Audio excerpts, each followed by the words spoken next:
Greetings again everybody, welcome back to Dark Souls. This time we're gonna be a ninja, as you can see from the very big piece of stealth resting on our shoulder. And hey, Sigmaya. Well, fancy meeting you here. You did much for me up above. I am grateful.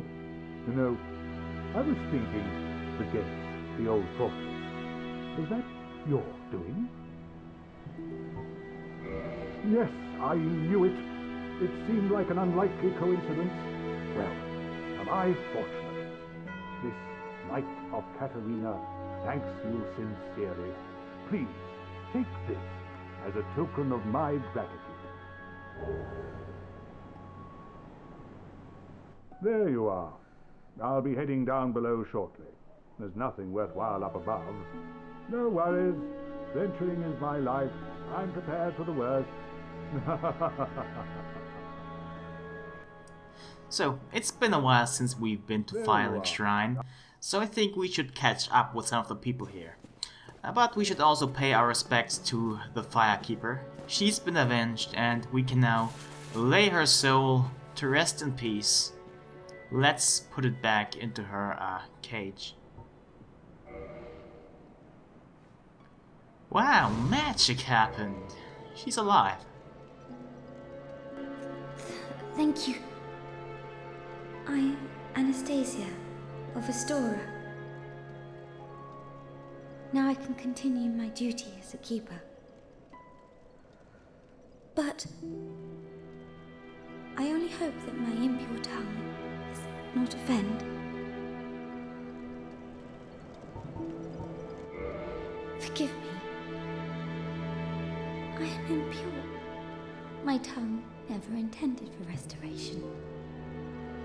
Please, if you have any heart, leave me be. I wish not to speak. That's kinda sad. When you read the description of her Firekeeper's soul, it reads that her tongue was removed so she cannot speak any god's name in vain anymore.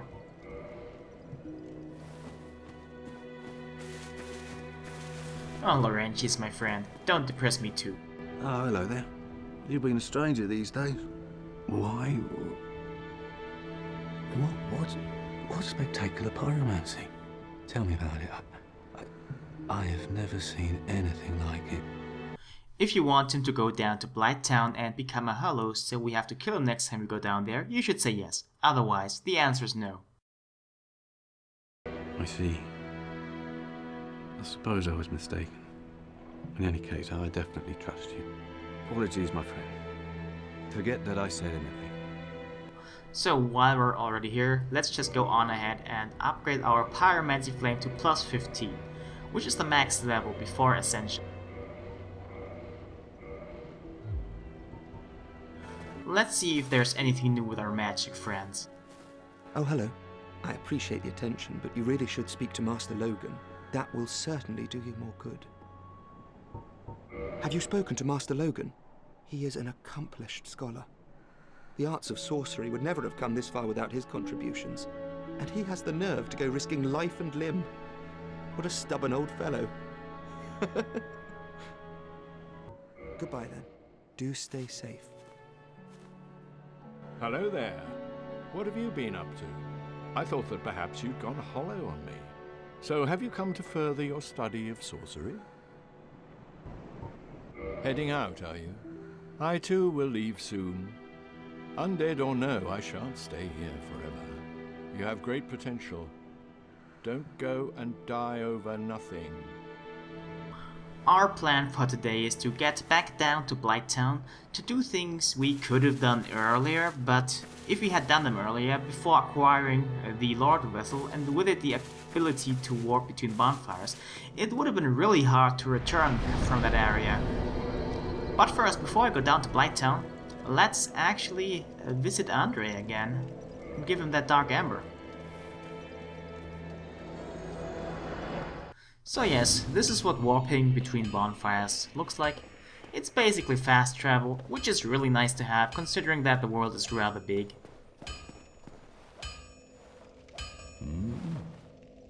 Show me that ember of yours. Well, I've never heard of a black ember. How about leaving that ember with me? I find it strangely fascinating. Yes? Well, thank you. This ember really is something special. I'm already under its spell. I sense great potential indeed. Don't worry, he won't go crazy just because he has now the ability to make weapons that can kill gods. Blighttown, everybody's favorite. Since we're already catching up with all our friends, let's also go to Koilana and see what she's been up to while we're up in Anorlando. She's the NPC that can upgrade or rather ascend our Pyromancy Flame once it's plus 15, but we can't do that because we don't have the souls. We need 25,000. And, damn that bug. Gotta get rid of that. And those flying bugs here, by the way, will retreat if you get close to Koilana. Ah, there you are. I was expecting you. Let us begin. The Witch of Izalith. Please, do not speak of her. I abandoned my mother and sisters and fled to this land. Now I roam these parts feigning ablution and pretending to seek answers. No luck, Well, young pupil, you must have patience, but do not keep me waiting much longer. So, last time in Blighttown, we didn't actually explore all of it. In fact, we didn't go to most of the swamp area down here, so let's fix that. There's not only some goodies to pick up, but also actually a path to an entirely new area. And we're going to see that today. And oh, those guys. See, I'm not gonna fight those 3 over there, but that one, that should be fun, because he's alone. Basically, they are like the big guys with the giant clubs, only they throw rocks instead. And they're not too difficult actually. You can backstab them, of course, like, well, the others as well. The problem is that they also have a ranged attack. It's easy to dodge, but it can catch you off guard at times. So, about that club we're using, that's dropped by their less rockin' brethren. And it's, well, it's a Great Hammer type weapon. It has the Great Hammer moveset basically, which you can see it mostly consists of overhead swings and rarely has anything else. And this club here is no exception. But this one, it's a little bit special, because it has some small poison buildup, but those guys I think are immune to poison anyway. And with a weapon as large as that, a poison modifier doesn't really help much, because you're more likely to actually kill the enemy before you can poison them. It scales very well with strength. It has an A level in strength scaling, but we aren't that strong, so we won't be able to use that scaling much. So instead I have upgraded this weapon up the raw upgrade path, which increases the base damage but decreases the stat scalings. But it's a much better pick for us. Most people I see online upgrade their weapons to lightning or fire weapons. Basically, 2 kinds of weapons that have no stat scaling at all. And also they have elemental damage. But in my experience overall, physical damage is much better and more useful than lightning or fire. The only benefit these lightning or fire weapons have is that they don't require stats and are still fairly strong. But if you have the stats to go along with a certain weapon, then you're much better off just making use of that and upgrade it up the basic path. So those slugs or leeches or whatever they are, they have a pretty high chance of dropping Titanite. Large Titanite and green Titanite. They only drop 1 large shard usually, but if they drop green shards, they drop 5 at once. So if you ever want to make use of divine weapons or magic weapons or fire weapons, well, you know where to go. Now there in the distance I see I see a familiar shape. Looks like Sigma is down here as well. Hey there, buddy.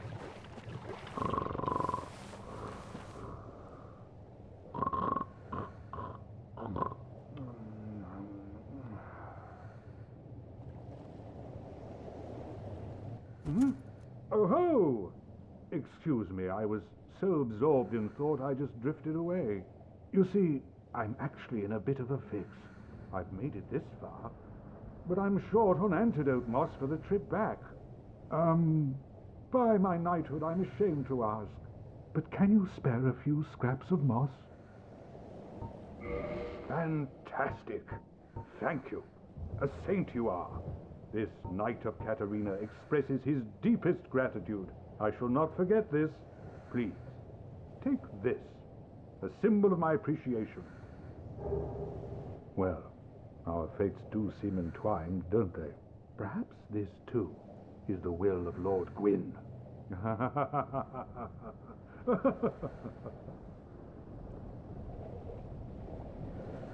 The poison swamp. It's like quicksand in there. So the piercing shield is one of 3 shields that is actually useful for attacking. We already have the spiked shield. And there's one more shield we don't have yet, but it's the bone wheel shield.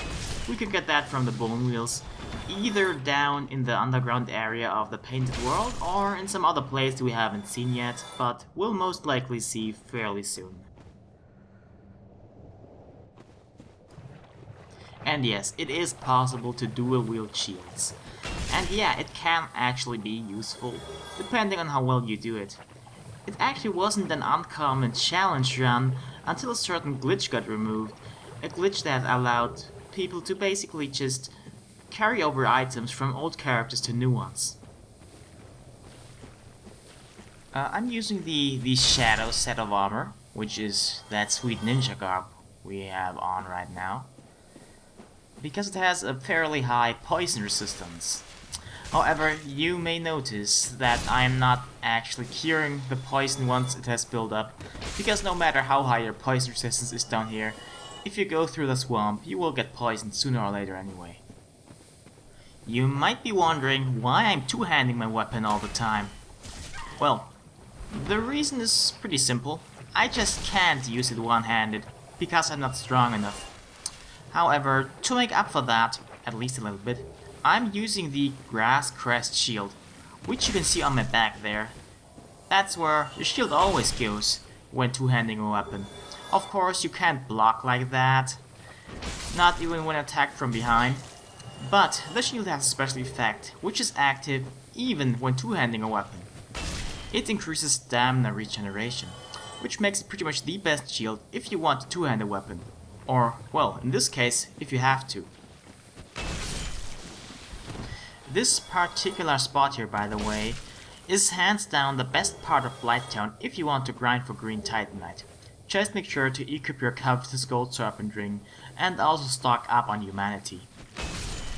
Just make sure to double check all of the bodies of those enemies here, because sometimes the little glowy flame that indicates an item is barely visible. Ah, the server. This is a weapon type I think we haven't encountered yet. It's a curved greatsword. And well, I told you that I don't like curved swords much, but they have their uses. They can be pretty good actually. They just don't suit my playstyle very well. Curved greatswords on the other hand, well, you'll see. You'll see. Just not today, but you'll see. But for now, let's concentrate on what's immediately at hand. Those leeches here, well, one leech now, are the only things that now stand in our way before we can actually go up that route. Of course, also check their bodies. Nope, nothing here. So let's get up there. Because, well, that looks like it leads somewhere that's not a dead end. When you're poisoned here, just make sure to heal yourself occasionally, because nothing would be more embarrassing than dying from poison when no enemies are around. So, the dead end. Plank shield, piece of wood, fantastic. Great. Yeah, didn't fool us, of course. I bet there's something really good in this chest. Twin new well, that's better at least. But yes, another one. Yeah, the game just really did that. Ah, so we're in the Great Hollow now. Thematically and lore-wise, this is a really interesting area. But, well, gameplay-wise, it's probably my least favorite area in the entire game. But we'll see. We'll see. First though, here's a bonfire, just on the off chance that we die. I don't know, maybe by falling. Psych! We are Steven again, once more, and we're using the Black Knight Greatsword. It's a much bigger version of the Black Knight Sword, and the Black Knight Sword was already classified as a Greatsword. This is an Ultra Greatsword, same as the Zwei-handed. Oh, hey, look at that shiny down there. Let's take the drop.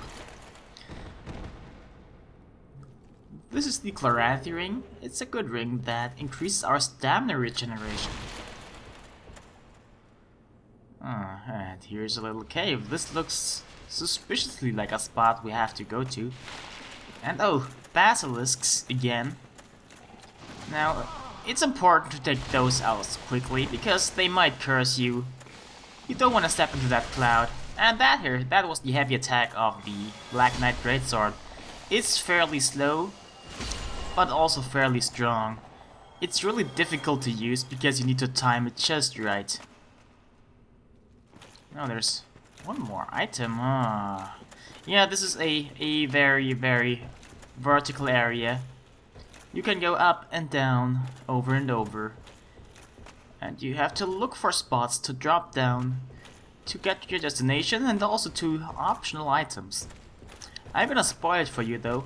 Most of those items you can find on the routes are various Titanite chunks. So let's see, this should be the way. I'm never sure here. I'm not going to show you all the items because a lot of the time it's not very intuitive. You just have to look for appropriate spots to drop down. And yeah, a Titanite chunk. A red one in this case. There are some other Titanite chunks here in various colors. So if you need a Titanite chunk, there's one here of each color, and I think 2 regular Titanite chunks. You'll just have to figure out how to get them. A lot of people say they don't like Blighttown because it's rather vertically oriented, but this here takes it up to a whole different level. And while I do like Blighttown, I don't like this area very much. You can fall very easily. On the other hand, you can shortcut through the entire area as well if you know where to drop. I don't know where to drop. I just pretty much walk around, hoping to find as many Titanite chunks as possible on my way down, which is also the reason I'm going up again. But then it turns out I'm here again, and I was here previously. So why the hell am I even here? Oh, I suspect... Oh no. Well, whatever. That was a complete waste of time. So yes, this area is a maze, in a sense. And the only reason I'm not editing this little detour here out is to show you that even I, as a person who's gone through this area several times, can still get lost. But if you just want to get through there, it's fairly easy. Just head into the general direction of down and make sure gravity does not defeat you. So, in case you didn't catch on to that yet, we are in fact in a huge ass tree. And you might be led to believe that this is a world tree of sorts, like in Norse mythology, Yggdrasil. But once we reach our destination, your mind may be blown. Look forward to that. For now though, it appears that we're stuck and we have to find a good place to drop. Ah, god. Yeah. Ah well, missed but still survived. Luckily, fall damage always takes off a percentage and not a hard amount, and it gets decreased by a little bit if you upgrade your dexterity. So if you have a high dex stat, you will survive higher falls. I do want that item up there though. I wonder if that's the right way to get it and they just messed up. So, gonna climb back up to find out. Well, I guess no. You guess you have to drop down from an entirely different spot of this tree here. And I probably will have to go, well, much farther up than I would care to go up. So let's go down instead, because down is our destination. Luckily, those basilisks are really easy to defeat. Every single one of our attacks would stagger them. In this case, it even kills them because we have a little bit of a heavier weapon. Of course, they can curse, and curse is nasty. Curse halves our health and prevents us from using any humanity. The 00 you would see up there would turn into a skull. But yeah, not difficult. Most people just freak out because they are afraid to be cursed. So this appears to be the way further down? No, wait, no. Okay, there's an item up there. Way to cover up the fact that I got lost again. Oh hey, I got a blue titanite chunk at the very least.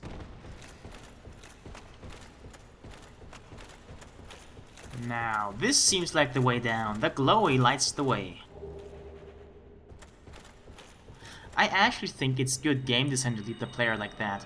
And the replenishment miracle I just used makes our health regenerate a little bit. We don't have it as Fireheel yet, but we'll find it eventually, and an item. Well yeah, let's get back up and get that. Why not? That looks like the spot. Careful now, careful. Screw gravity.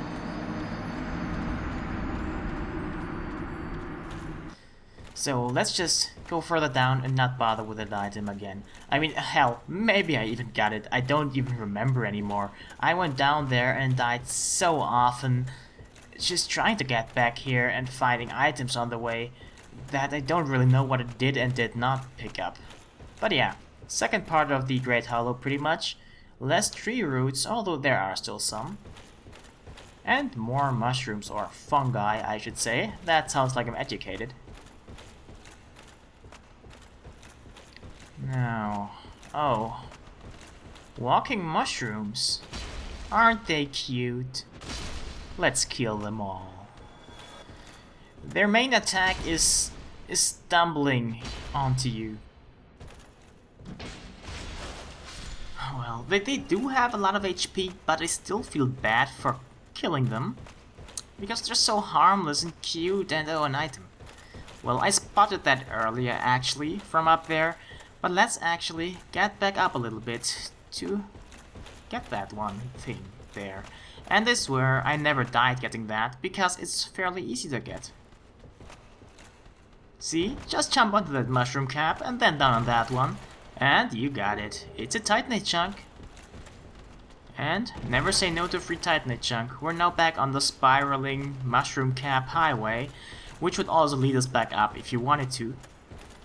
But it's basically the main road of this part of the area. And we're already at the bottom, or at least we can see it. And we also have more mushrooms to fight. Now there are also bigger ones. You can see them right behind that small one here. And those big ones, they hit, well, they hit like a truck. You don't want to get hit by them. In fact, you would probably want to be at full health whenever you engage one of them. Because they might just take you out with one hit if you don't have a lot of HP. Oh yeah, look at that. And let's get the hell away. It is very unlikely, no matter what build you play, that you can take more than just one of their hits. Luckily, if you are so inclined, you could pretty easily cheese them. And at some point I'm pretty sure I will be forced to do so, because if they push you further and further back, you will eventually reach a point they can't get past, and you could just pelt them with arrows from there, or attack them with your sword, or do whatever else you like to do damage to them.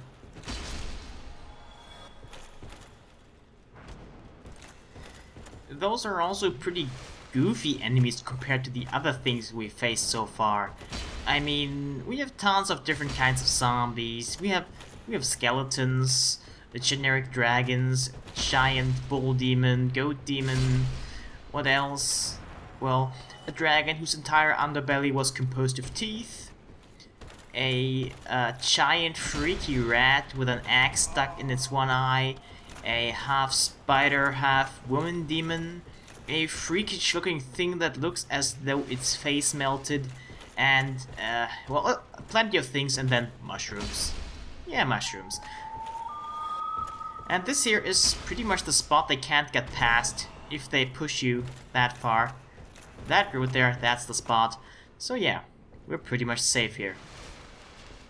In fact, they already got stuck on one of the mushroom caps there, it seems. That shouldn't have happened.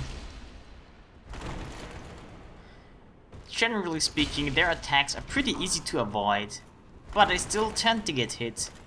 They also have a lot of HP, which makes them really, really annoying. I mean, the small ones already have quite a lot, but those big ones, they of course have even more than that. But, wait. No, you're not supposed to do that.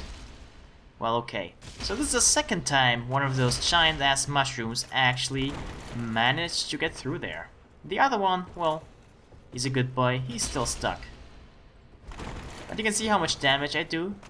Like 800 with one jump attack. And they take more than just 1 or 2 or even 3 of those. So, yes. Usually though, you can just, if you felt like it, use ranged attacks to kill them from here. This here is already the deepest spot we've been to so far, by far. I mean, Blighttown I think was the deepest, but this is even deeper. I mean, it started out in Blighttown and now we've come quite a ways. And we're going to go even further down. Once we kill that annoying mushroom, of course. There, finally. Now our path should be clear. At least I hope so. I think it's only 3 of those big guys and we killed 3 now. So this is the bottom of the Great Hollow. We made it. And there's the exit. So let's see what awaits us behind that fog gate.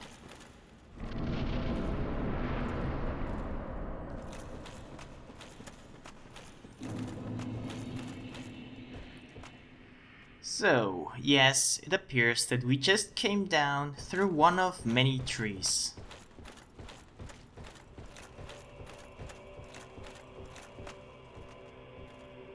There's another big one there in the distance.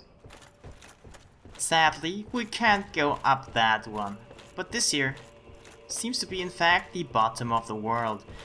And the world of Dark Souls is carried by all of those great hollows, and there's another fucking Hydra, oh no. But here's, first, most importantly, a bonfire. You will want to rest at that one, otherwise you'll have to come all the way back down. And the travel down is usually worth it, because it's a nice place. Alright, so Steven has earned himself a break. Let's go back to our regular main character, Freihill. And let's start off with actually equipping another ring, because I still have the Rusted Iron ring equipped. With the Hapless ring, we can actually have the fast moveset, even though we're carrying that huge log around. The Hydra's on the other side here, let's just ignore it. We don't need to deal with that again. I mean, you've seen me fight it once, this is the same fight, but it's a stronger one, so it'll take even longer. So let's just avoid it.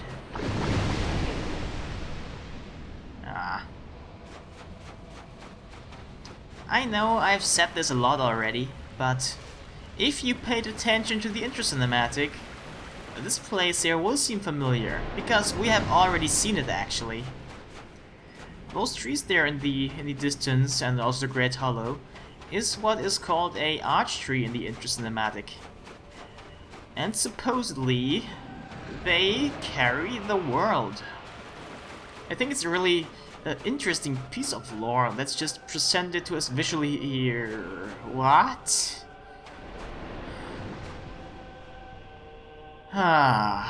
Okay, I guess there's no avoiding the Hydra, except if we can outrun it. So yeah, this Hydra here actually pursues us. We could have also fought the Hydra at the beginning of the area there, but this is more fun. There was actually a glitch in the game, in the earlier versions, where it would actually kill itself if you made it all the way to the end of the Ash Lake, and oh, one of those clam enemies. That one got already damaged by the Hydra, and yeah, they do drop Twinkling Titanite, so this is a good spot to farm it. I think it's the earliest spot at least where you can farm it. And they have, of course, skulls inside them, so I guess they are skull oysters of sorts. But hey, let's concentrate on that Hydra. Oh, let's run away from it, because here we're actually completely safe from it. There's no way it can hit us here. Ah, one of those cursed guys. That means basilisks. So yeah, this is the Emit Force miracle. It is actually kinda nice. There is a stronger version of it, but this actually shoots an orb which explodes and pushes enemies away and also does a good deal of damage. I honestly think that Emit Force is a little bit of an underrated miracle, and there I have trouble with a curse statue, but anyway, yeah, I think Emit Force is actually a pretty good spell. It might take a little while to cast, so you can only really use it if you can cast it from a little bit of a distance. But if it hits, it can mess up even groups of enemies, and if they are smaller enemies, they will get knocked through the room. So it's good to break up groups too. Of course, you might not always want to do that, but at times this is actually desirable. It would be a little more useful if we had a higher faith stat at this point, but it still does the job. It allows us to attack those big, very dangerous guys from a little farther away, so we don't have to endanger ourselves by getting close to them with our big weapon. So now out here is another secret, and I will want to show you that. Whoops, good thing that never happened. So there is a little secret out here, which I want to show you. A lot of people will probably never find this, because it's fairly well hidden. There is a hint to get there, but yeah. How would you not do this? Slowly inch your way forward until you drop down there, and then you can walk through that tunnel here.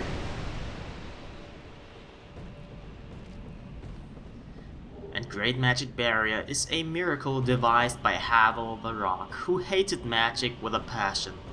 So if you ever have to deal with an enemy that uses a lot of magic and you find yourself having trouble with them, you can just cast this miracle and you will feel a lot safer and also take less damage.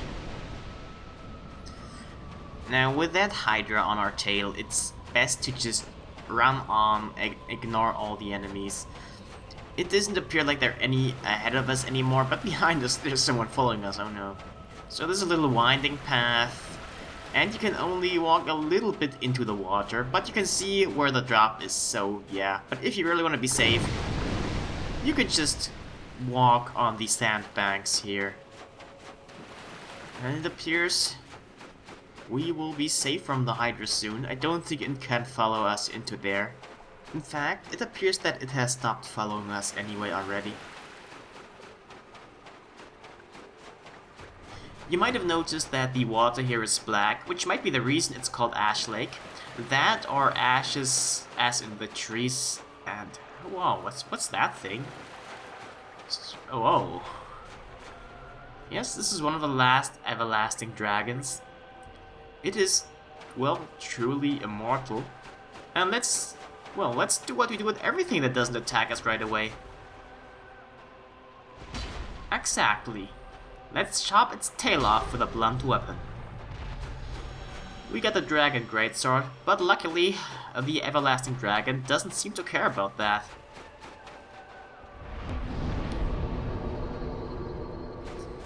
So we can actually pray to the Everlasting Dragon and join its covenant. It's one of the more interesting covenants of the game. Sadly, due to the netcode of the game, it doesn't really work that well.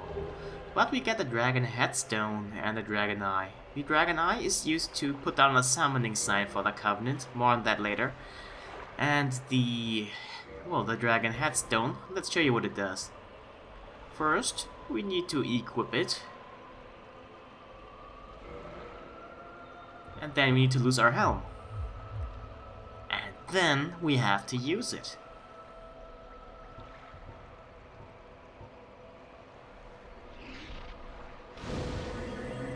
Bam, dragon head. And this is what it does. It's not that useful right now, but if you level up the Covenant by giving dragon scales to the dragon, it'll get better. And this is Steven again, with the Dragon Greatsword. Like all the dragon weapons, it has a nice little special attack, if you utilize the heavy two-handed attack in this case, which, well, creates a shockwave, much like the Greatswords, but bigger.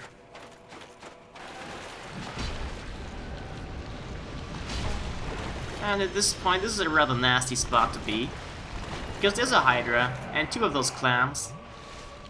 But hey, I'm sure we can deal with that. Here, the shockwave does a ton of damage, but sadly, it doesn't really reach that far. Because, you know, fighting the Hydra would be really easy if you could actually reach it with the shockwave, but you can't. Instead, let's speed up this fight, we've seen it already. So this is how it goes, you know the drill.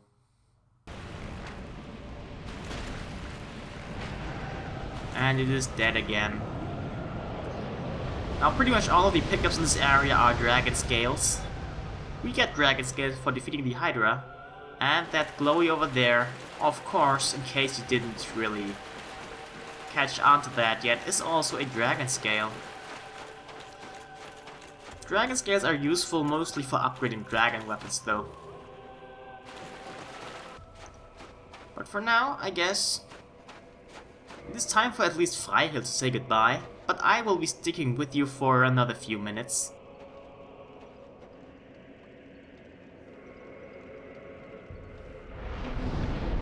So the idea behind the Dragon Covenant is that you put down a summoning sign like this. And then you wait for someone to summon you for an honorable duel, and on the line will be a dragon scale. Of course, it is pretty hard to get summoned. It took me almost half an hour of waiting time to actually get summoned, and it only happened once. But yeah, if you get enough dragon scales and give them to the everlasting dragon, you will eventually, well, get more dragon-like. You can become a full dragon eventually. And of course your fire breath gets stronger as well. But yeah, this is how the one invasion, quote-unquote invasion I had actually went, so I'll leave you with that. And for now, say goodbye. I hope to see you next time.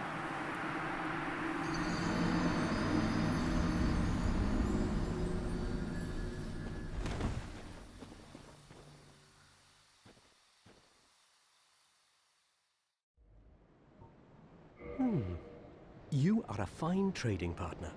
Rumor it may be, but I have heard of a surviving ancient dragon who resides in this land. A coterie of undead serves the dragon, as they train to become dragons themselves.